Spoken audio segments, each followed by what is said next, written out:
एक साधारण युवक ने घर के बाहर रखे पत्थर के शेर को बस हल्का सा छुआ ही था कि किस्मत ने ऐसा पलटा खाया कि उसे अचानक एक लॉटरी टिकट मिल गया। जब वह टिकट लेकर इनाम लेने पहुंचा तो पता चला कि उसने पूरे 7 करोड़ रुपए जीत लिए हैं। लेकिन घर लौटते ही उसकी सारी खुशी गायब हो गई, क्योंकि उसकी माँ परिवार के 4 मकान उसके बड़े भाई के नाम करने जा रही थी। तब युवक ने चुपचाप फैसला किया कि वह अपनी 7 करोड़ की जीत का राज अभी किसी को नहीं बताएगा, क्योंकि वह देखना चाहता था कि बिना पैसों के इस घर में उसकी असली कीमत आखिर कितनी है।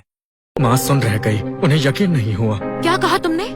मैंने कहा ठीक है। चारों घर भैया के। भाभी की आंखें चमक उठी, वो अपनी मुस्कान छुपा नहीं पाई। भैया ने चैन की सांस ली, सोफे से टिक कर बैठ गए। मैंने कुर्सी से अपना कोट उठाया, पहन लिया। पर मेरी एक शर्त है, सबकी नजरें मुझ पर टिक गई। डर था कि मैं बात न पलट दूं। आज से आपकी देखभाल भैया की जिम्मेदारी, खाना, कपड़ा, दवाई, दारू, हॉस्पिटल, सब चीज का जिम्मा अब बड़े भैया ही करेंगे। मैं इस घर से बाहर। कमरे में सन्नाटा छा गया। इस बार सन्नाटा अलग था। माँ ने मुंह खोला, बंद किया, फिर खोला, फिर वो हंसी, पर वो खुशी वाली हंसी नहीं थी। उन्हें लगा ये कैसा मजाक है। तुम्हारी 20,000 की तनख्वाह है, इस घर के बिना तुम सड़क पर आ जाओगे। मैंने मुड़कर नहीं देखा। मैं दरवाजे तक गया, बैठकर जूते बदलने लगा।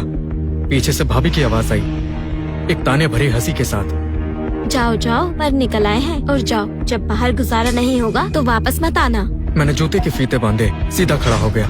दरवाजा बंद होते ही मैंने सुना माँ भैया से कह रही थी कि इसकी चिंता मत करो, कितने दिन चलेगा ये। मैंने शर्ट की जेब में हाथ डाला और लॉटरी का टिकट टटोला। किनारे थोड़े मुड़े हुए थे, मेरे जिस्म की गर्मी से गर्म था। 70 करोड़। मैं अंधेरे में सीढ़ियां उतरता गया। 28 साल बाद अब वक्त आ गया है। अगली सुबह मैंने आधे दिन की छुट्टी ली। इनाम लेने लॉटरी ऑफिस चला गया। प्रोसेस मेरी सोच से ज्यादा कॉम्प्लिकेटेड था, लेकिन मेरी उम्मीद से आसान भी।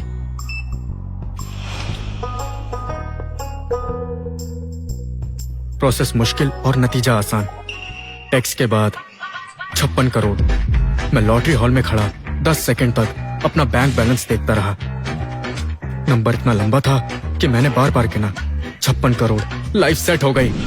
अगस्त की धूप सड़क पर ऐसी फैल रही थी जैसे सोने की चादर हो। मैं सड़क किनारे खड़ा था, समझ नहीं आ रहा था कि कहाँ जाऊं। पहले मेरे रोजाना रास्ते तय थे, काम से किराए के कमरे तक, कभी कभार घर का चक्कर और माँ की चिक-चिक सुनना। अपने भैया को देखो, थोड़ा उसके जैसे नहीं बन सकते क्या?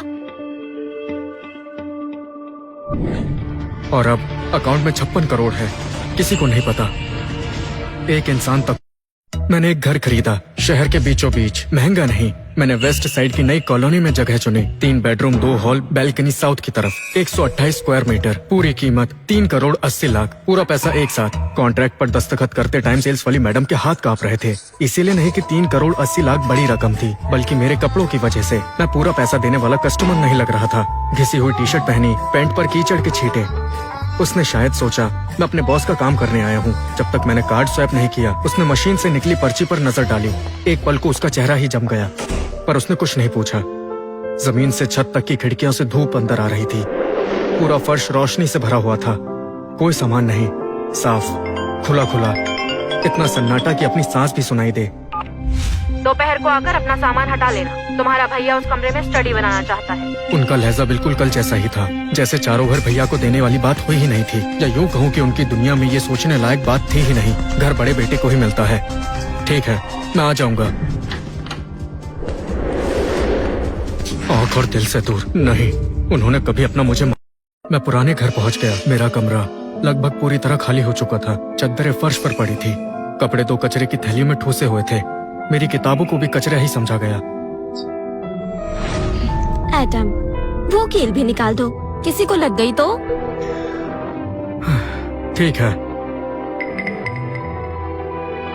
अपनी माँ को दोष मत देना, तुम्हारे भैया पर प्रेशर है। पूरा घर उसी के भरोसे है। तुम सिंगल हो, बेफिक्र हो, तुम्हारी जिंदगी आसान है। 2-4 दिन में मैं तुम्हारे लिए रिश्ता देखूंगी। जैसे तुम्हारी हालत है, ज्यादा नखरे मत करना।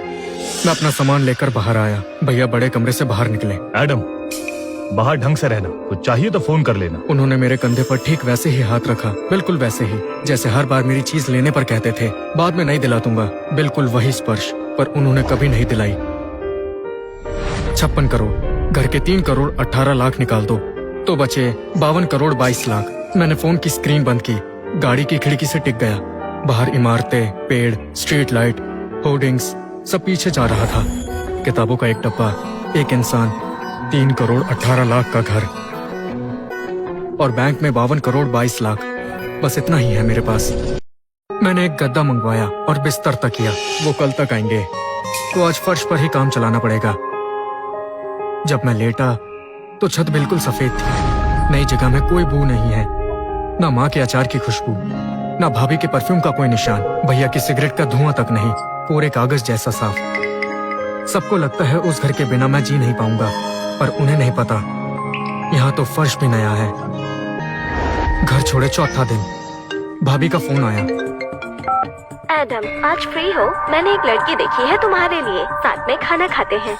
मैं मना करने ही वाला था, पर उनके अगले जुमले ने मेरा इरादा बदल दिया। लड़की की हालत कैसे बताएं? बस ठीक ठाक है, तुम्हारे जैसी है। तुम दोनों एकदम परफेक्ट रहोगे, ज्यादा नखरे मत करना।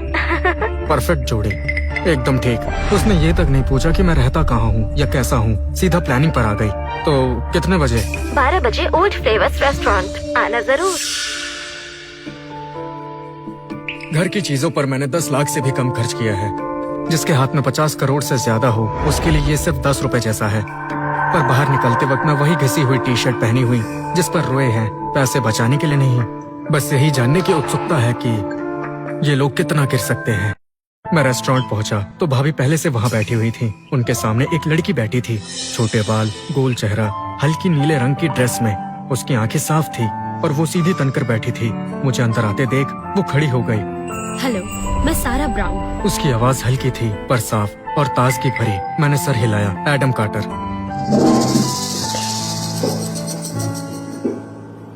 एडम, सारा एक एड एजेंसी में काम करती है। तनख्वाह लगभग तुम्हारी जितनी ही है, ज्यादा फर्क नहीं। वो हंसी पर उसकी आंखें नहीं हंसी। सस्ता और टिकाऊ। सारा ने एक पानी का घूंट लिया, कुछ नहीं बोली। मैंने भी कुछ नहीं कहा।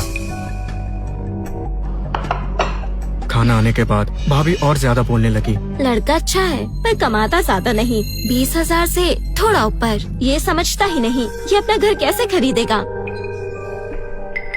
लिली दीदी, छोड़ो ना, खाना खाते हैं। भाभी को बात समझ नहीं आई और वो बोलती गई। भाभी हूँ तो उसकी फिक्र होती है, हर चीज में अच्छा है, बस मनमौजी है। इसके कपड़े देखो, पर बदलेगा नहीं। सारा, तुम बुरा मत मानना, ये ऐसा ही बंदा है, ज्यादा सीरियस नहीं है।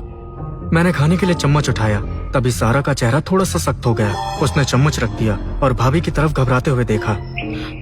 लिली दीदी, आपके देवर बहुत अच्छे हैं, उन्हें नीचा मत दिखाइए। भाभी एक पल के लिए रुक गई, फिर मुस्कुराई, जैसे कह रही हो तुम्हें कुछ समझ नहीं आता। एडम, तुम ही बताओ, मैं सच कह रही हूँ या नहीं? उसने मुड़कर मेरी तरफ देखा, हल्की मुस्कान के साथ। इंतजार कर रही थी कि मैं हमेशा की तरह कुछ कहूँ। भाभी, खाना ठंडा हो रहा है, खाते हैं। तुम दोनों एक जैसे हो, परफेक्ट जोड़ी, ज्यादा ऊंचा मत सोचना। सारा ने उसकी बात का जवाब नहीं दिया, बस खाने पर ध्यान दिया। बीच में मेरी तरफ देखती थी। सारा, घर जाकर सोच लेना, तुम दोनों की फाइनेंशियल कंडीशन एकदम मिलती है। सारा मुस्कुराई पर कुछ नहीं बोली। भाभी की हील खटकती हुई दूर जाती रही। मैं खड़ा हो गया। चलिए, आपको घर छोड़ देता हूँ। आपकी भाभी आपके बारे में ऐसा बोलती है? आदत हो गई है। उसके माथे पर शिकन आई, लगा कुछ कहना चाहती हो पर कहा नहीं। बत्ती हरी हो गई, हम सड़क पार कर गए। नुक्कड़ तक पहुँचे तो वो रुक गई। एडम, वो गलत है। उसने मेरी तरफ देखा, आंखों में घबराहट थी। इंसान की काबिलियत उसकी कमाई तय नहीं करती। मैं चुप रहा। वो आगे बोली। आज के लिए शुक्रिया, खाना अच्छा था। सारा, हम्म, शुक्रिया।